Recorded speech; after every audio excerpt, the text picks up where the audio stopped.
Good morning, students. Today I am here with you all to discuss the next topic of synthetic fibers and plastics. And today's topic is plastic and its types. So, we know that plastics are very useful for us.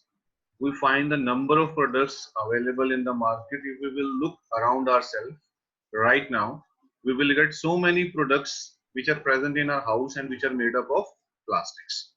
So we can say that plastic is very important part of our life. We are using it, though we know that plastic is harmful for us also because it is non-biodegradable. So these all things we will discuss today about plastics and its two basic types. So these are the number of products which you can see at home, that milk plate sets, raw bottle, plastic detergent bottles, buckets. So there are number of products which are available at our home and which all are made up of plastics. So what is plastic? The definition of plastic. A material is said to be plastic if it can be molded or formed into different shapes. Right? We know that there's dough and plasticine. Plasticine means a soft modeling material which the children are having at home, which are they are using to make the different kind of shapes. They are also plastic. So clay and heated glass, they can also be given the shape, so they are also plastics. So they are used for making number of objects. But all these objects which are made up of plastics have one property in common, that is polymers. They all are made of polymers. And what is the main source of these plastics? The main source of these plastic is fluid oil. Types of plastics. Basically, we can divide plastic into two types. One is thermoplastics, another is thermosetting plastics. So today we will discuss one by one about thermoplastics and thermosetting plastics. So first of all, thermoplastics. The plastics which can be, there are two types of plastics, thermosetting and thermoplastic. So one is thermoplastic, that plastics which can be softened on heating again and again and can be given desired shape. For example, if you will heat it and you can give a particular shape, after using it, again it can be heated and it can be given another shape. Again, after using, again you can change its shape. So you can take its use. So they are also called thermo softening plastics because they are, thermo means heat, softening means softening because they become soft on heating. For example, PET and polythene. These are the simple examples of thermoplastics. Now the question will arise in your mind that if we are heating the plastic, then how they are changing their shape? Why they are changing their shape? That is all depends upon the arrangement of molecules, arrangement of monomers.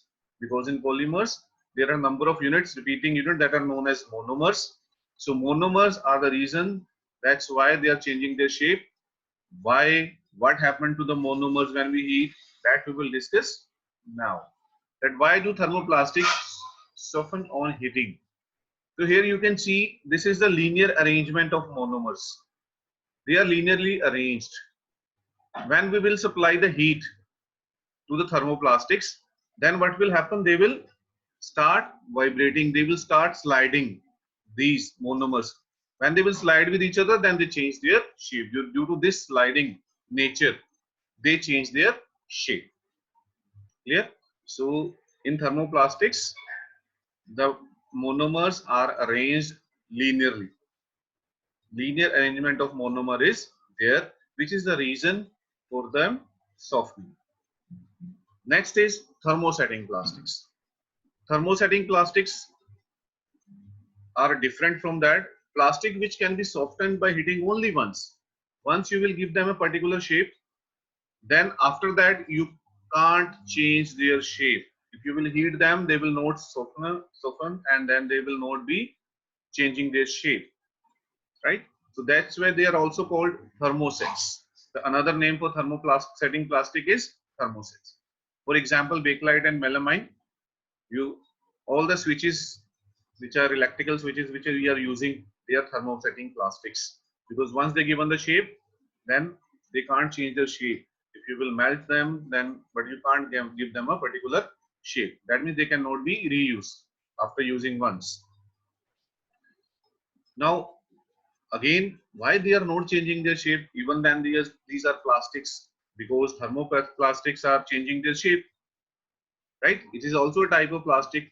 So what is strange thing in their arrangement? Because you know that thermoplastics are changing their shape due to arrangement of monomers. Now they are not changing their shape because of arrangement of monomers. Now what kind of arrangement of monomer is there in thermosetting plastics? Let's see. Yes, thermosetting plastics cannot change their shape. Why? Because they are cross-linked. The molecules are or the monomers are cross-linked with each other. That's why they are not changing their shape. Now they are not changing their shape means these positions you can see they are fixed here. They are fixed with each other. So when we will heat them, they will not slide because they are fixed with the another monomers which are surrounding that particular monomer. So that's why they are not able to slide. If they will not slide, then they will not be able to change their shape. Clear? This is a very simple reason that thermosetting plastics due to arrangement of monomers. So you can say the arrangement of monomer is cross-linked, right? So three differences till now we have done. One is the definition for thermosetting plastic and thermoplastics. Then second point, thermoplastics are known as thermosoftening plastics and thermosetting plastics are known as thermosets. Then in thermoplastics, arrangement of monomer is linear and in thermosetting plastics, arrangement of monomer is cross-linked. Then comes the properties of plastics. Properties of plastics, very important because we know that there are a number of uses. So the first properties of plastic is chemically inactive. Here you can see I have used two chairs. One is made up of iron, another is made up of plastic. So what is the difference? After using for years, or if we are keeping it somewhere outside, so you can see that brownish layer which will deposit on that iron chair. What does it show? It shows the rust which has deposited on the iron chair. But in case of plastics, there will be no rust. Why? Because they are chemically inactive.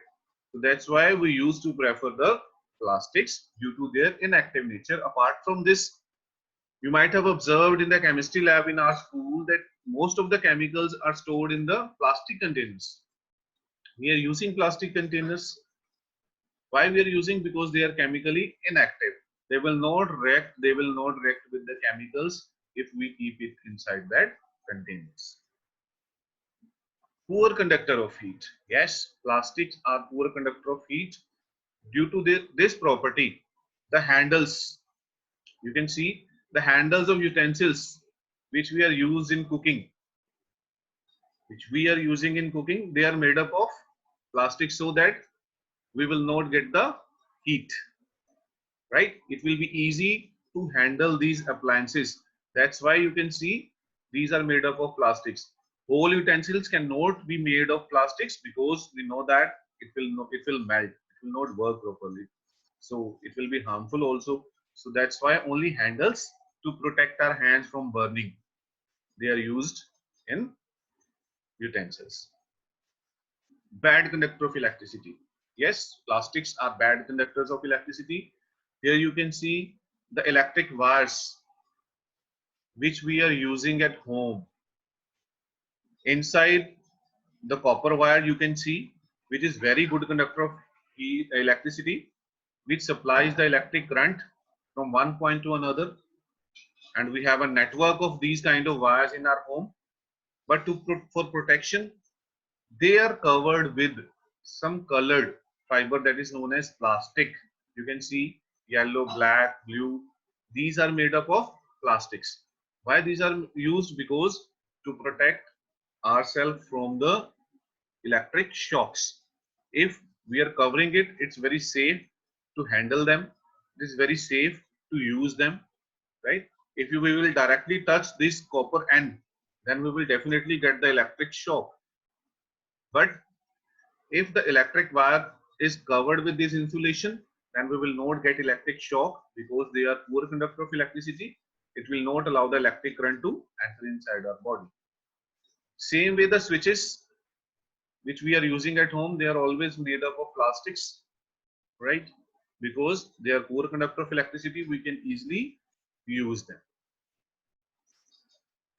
Next is light and cheap.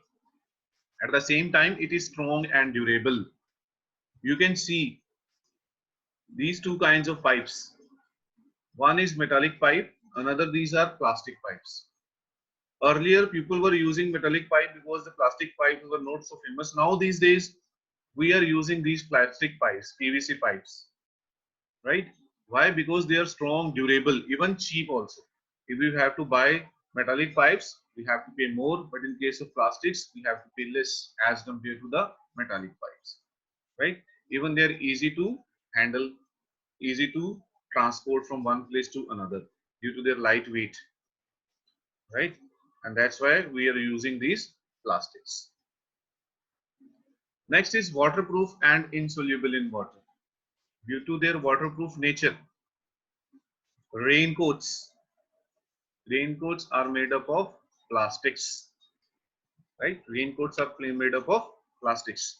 Here you can see the buckets we are using for bathing. Have you ever observed that we are using water, we are filling water inside it, there is no reaction because they are waterproof and not soluble in water. They are made up of plastics which are not soluble in water.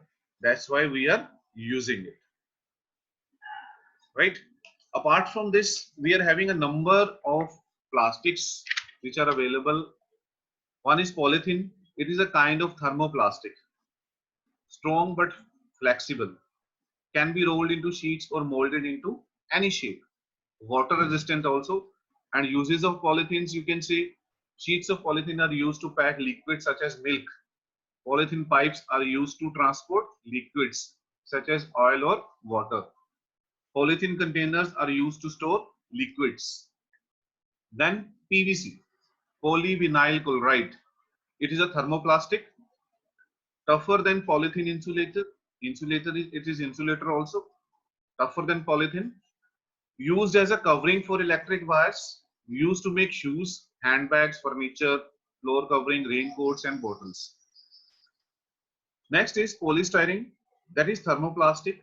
It can be easily molded, used as a packaging material for delicate objects like electronic items and to make thermocol, used to insulate the hollow walls of refrigerators. One is perspex. Perspex is thermoplastic, transparent like glass, but much stronger, used as a substitute for glass for making windows in aeroplanes and windscreens of cars. You might have observed the windscreens of car are not having the same mirror eye which we are using at home. That is perspex. Next is Teflon, or you can see PTFE. PTFE stands for polytetrafluoroethene. That is a kind of thermoplastic. Its properties are it's slippery, not affected by heat, and does not react chemically with other substances. Used as a non-stick coating on pans and other cooking utensils. Next is bakelite, that is thermosetting, harder than other plastic and a good electrical insulator, used for making buttons, plugs, switches.